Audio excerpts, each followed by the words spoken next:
अब तक हमने देखा कि यूता ने ध्रुव लकड़वाला को खत्म कर दिया है और कॉलोनी में अपने पॉइंट्स बढ़ाने के साथ साथ गेम के रूल्स को बदलने की दिशा में आगे बढ़ रहा है। यूटा की आवाज गूंज रही है और वो स्क्रीन पर आता है, समझाते हुए कि कलिंग गेम के रूल्स ही उनके एंट्री और एग्जिट की मास्टर चाबी हैं।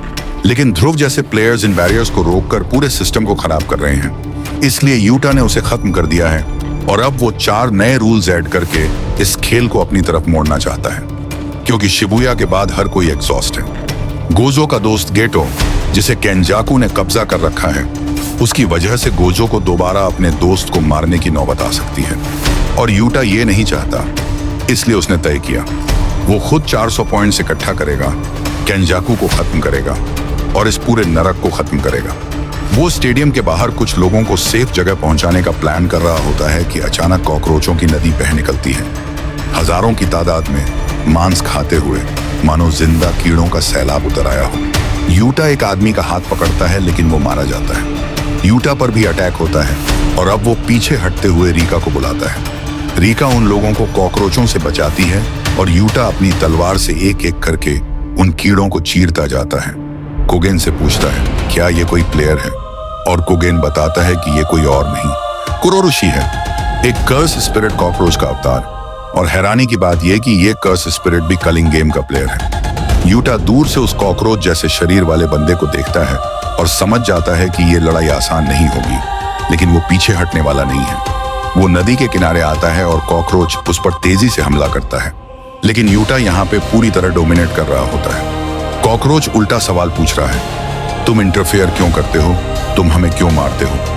और यूटा उसी अंदाज में जवाब देता है, यह सवाल तो मुझे तुझसे करना चाहिए कि तू इंसानों को क्यों मार रहा है। कॉकरोच कहता है, मुझे आयरन का स्वाद पसंद है। और फिर शुरू होती है वो लड़ाई जिसका एनिमेशन देखकर दिमाग घूम जाता है। गेहूं के सुनहरे खेतों में यूटा और वो कॉकरोच आमने सामने होते हैं।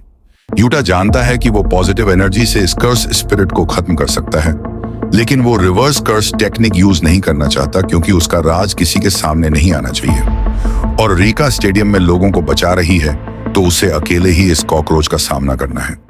यूटा उसे दूर फेंकता है, पीछे मुड़ता है तो 2 स्पिरिट उसकी आंखों में कुछ डाल देती हैं। वो अंधा हो जाता है। कॉकरोच तुरंत हमला करता है। उसके हाथ में एक चाकू जैसा हथियार है और जहां जहां वो काटता है वहां से कीड़े निकलने लगते हैं। बेहद ग्रॉस सीन है, लेकिन यूटा फिर भी नहीं रुकता। वो अपनी आंखें खोलता है, उस कॉकरोच के सिर को पकड़ता है और उसे अपने मुंह से लगा लेता है। और अब वो पॉजिटिव एनर्जी उसके अंदर भर देता है। एक झटके में कॉकरोच खत्म। यूटा को 5 पॉइंट्स मिलते हैं और अब वो अपनी रिवर्स कर्स टेक्निक से खुद को ठीक करता है। और ठीक उसी पल एक लड़की उसके पास आती है और कहती है, तुम रिवर्स कर्स टेक्निक यूज कर सकते हो। और अगले ही पल पूरी हवा मुड़ जाती है। यूटा और वो लड़की दूर जा गिरते हैं। यूटा पंच मारता है तो उसकी बांह लूफी की तरह स्ट्रेच हो जाती है। वो हवा को मोड़ रही है, स्पेस को मैनिपुलेट कर रही है। यूटा समझ जाता है ये स्काई टेक्निक है और लड़की खुद बता देती है कि उसका नाम तकाको यूरो है। वो स्काई को सरफेस की तरह यूज कर सकती है और आसपास की हर हवा को बेंड कर सकती है। यूटा हैरान होता है कि ये अपनी टेक्निक खुलकर बता रही है।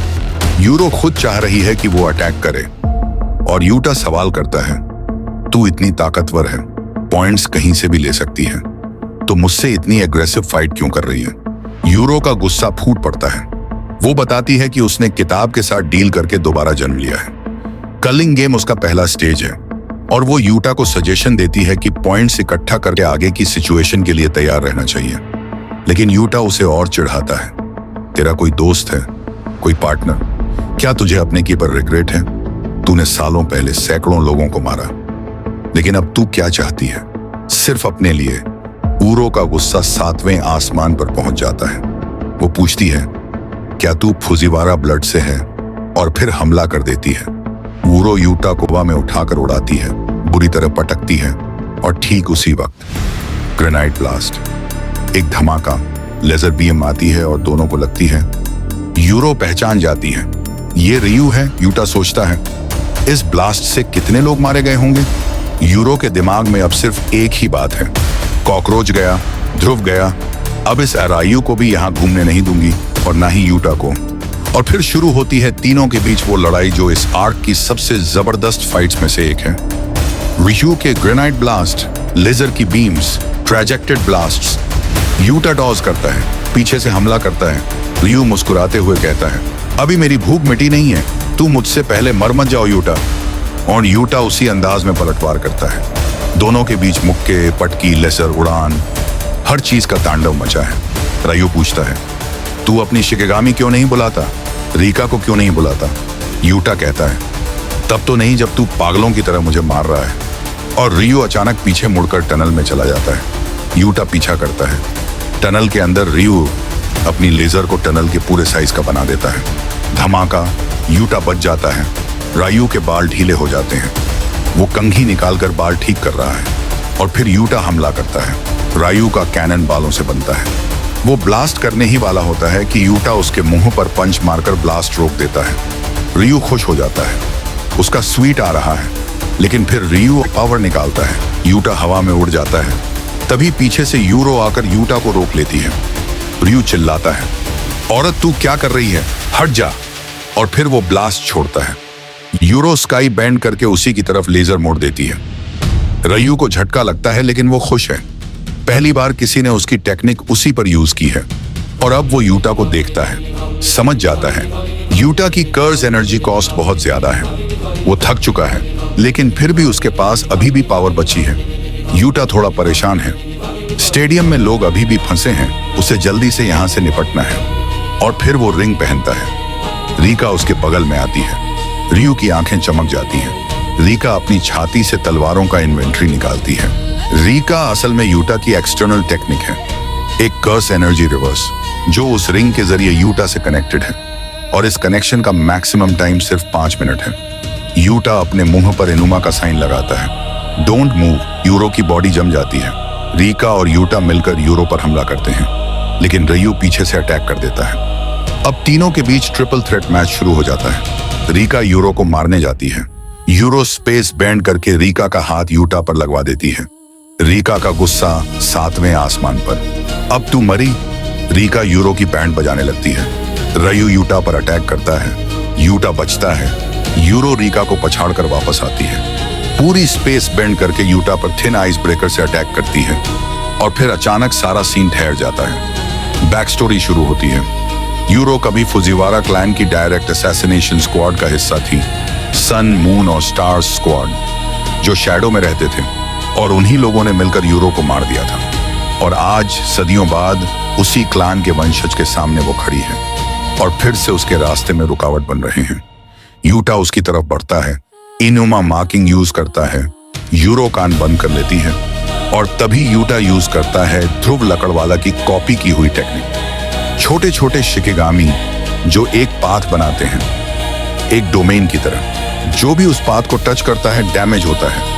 यूरो के ऊपर से खून निकलने लगता है। वो समझ जाती है यूटा की असली ताकत कॉपी है। वो बचने की कोशिश करती है लेकिन यूटा रुकने वाला नहीं है। यूटा बोलता है, मुझे नहीं पता मेरे पूर्वजों ने क्या किया, लेकिन तुम कैसे रहना चाहती हो ये तुम पर है। तुम किसी की तरह बनकर नहीं रह सकती। यूरो चुप कराती है। जो ऐसा कहते हैं वही ऐसा करते हैं। और ठीक उसी पल रियू आता है, रीका को दूर फेंकता है और खड़ा हो जाता है यूरो और यूटा के बीच। तीनों आमने सामने, तीनों के पास अपनी अपनी टेक्निक, तीनों का अपना अपना डोमेन एक्सपेंशन।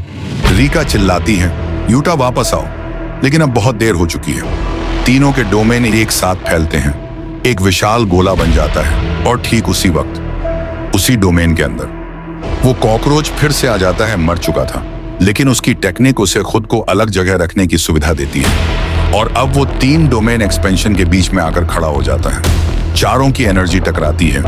पूरा डोमेन कोलैप्स हो जाता है। यूरो कमजोर हो चुकी है। कॉकरोच उसका हाथ काट लेता है। रीका उस हाथ को खा जाती है। यूरो का गुस्सा अब जवाब नहीं रहा। रियू आगे बढ़ता है और ग्रेनाइट ब्लास्ट से यूरो को उड़ा देता है। यूटा कॉकरोच को खत्म करता है और अब बचे हैं सिर्फ 2, यूटा और रियू आमने सामने। रियू कहता है, फाइनली उसकी टेबल तैयार हो चुकी है। यूटा रीका को तैयार होने को कहता है। उंगली पर एनर्जी बॉल बनती है।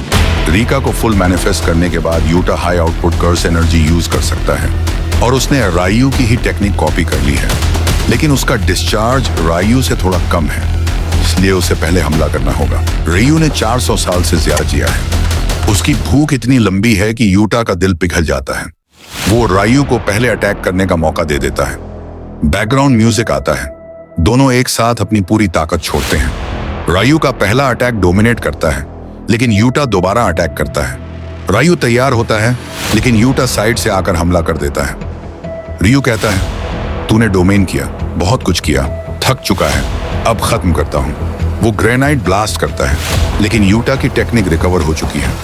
वो यूज करता है यूरोकिथिन आइस ब्रेकर। रीका आती है, रियू के सिर को क्रश करती है। यूटा अटैक करता है, लेकिन ठीक उसी वक्त 5 मिनट खत्म हो जाते हैं। रीका का कनेक्शन टूट जाता है। रायू अभी भी जिंदा है। वो उठता है, गुस्से से भरा हुआ, और फिर से अटैक करने लग जाता है।